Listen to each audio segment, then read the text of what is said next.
প্রত্নতত্ত্ববিদদের মতে রাম মন্দির নির্মিত হয় একাদশ শতাব্দীতে, অর্থাৎ 1000 থেকে 1100 খ্রিস্টাব্দের মধ্যে। 1526 সালের প্রথম পানিপথের যুদ্ধে ইব্রাহিম লোদিকে পরাজিত করে মুঘল সাম্রাজ্যের প্রতিষ্ঠাতা বাবর দিল্লি দখল করে।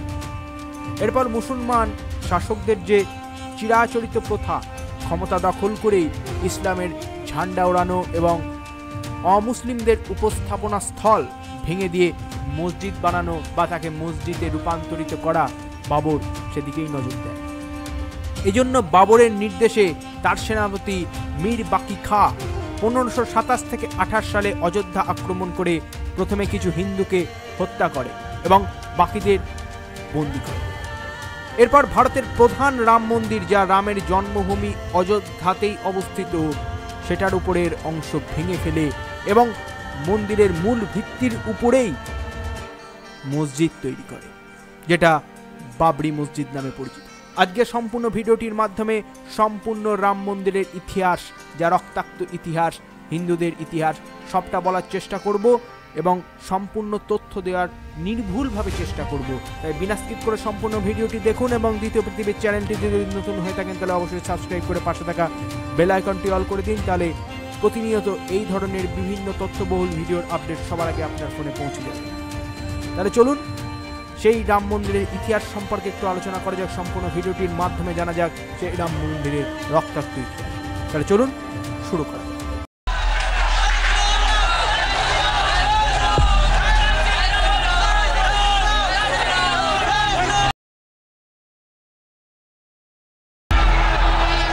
बाबर ने जो एक बार मंदिर को समाप्त करके यहाँ पर ढांचा खड़ा किया था, वैसे ही हमारे प्रधानमंत्री यदि सोचते हैं तो दूसरे बाबर बन करके फिर यहाँ पर मस्जिद बनाएंगे।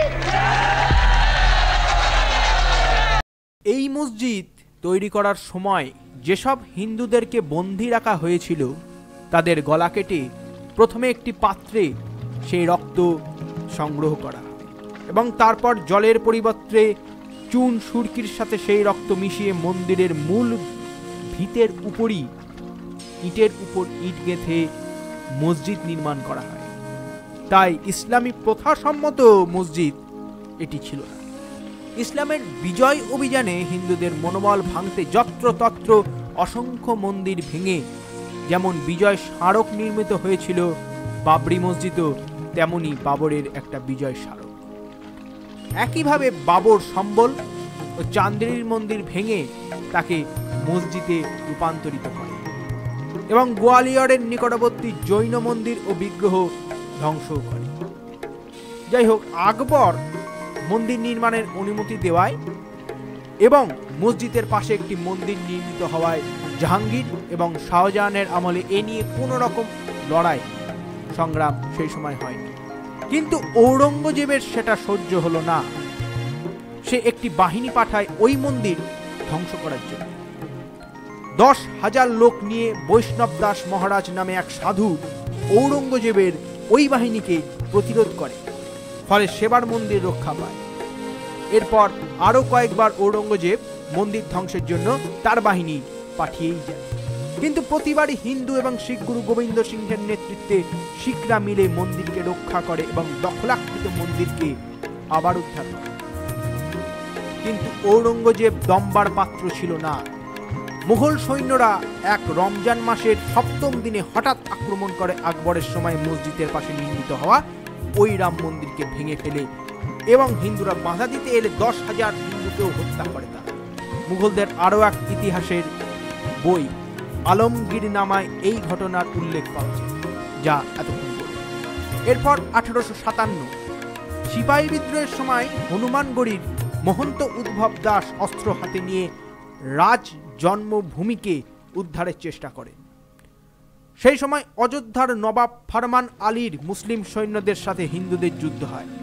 শেষে নবাব একটি ফরমান জারি করে একটি প্রাচীর ঘেরা জায়গায় মন্দিরের নির্মাণ ও পুনরুপাসনার অনুমতি দিয়ে যুদ্ধর অবসান ঘটায় এবং হিন্দু ও মুসলিম সৈন্যরা মিলিতভাবে ইংরেজদের বিরুদ্ধে সিপাহী বিদ্রোহে অংশ নেয়।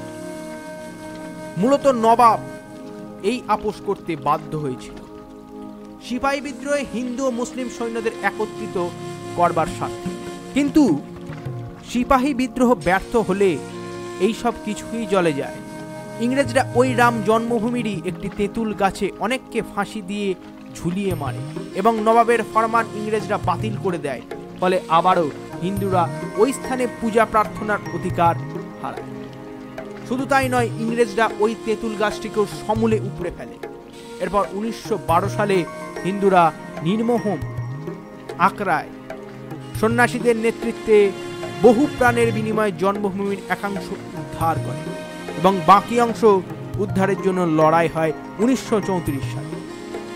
এরপরই ইংরেজরা অযোধ্যার ওই স্থানে হিন্দু মুসলমান সবার প্রবেশ নিষিদ্ধ করে দেয়। সেই থেকেই বাবরি মসজিদে কেউ নামাজ পড়েনি। ফৈজাবাদ কালেক্টরের রেকর্ডে লিপিবদ্ধ আছে এই সকল ইতিহাস।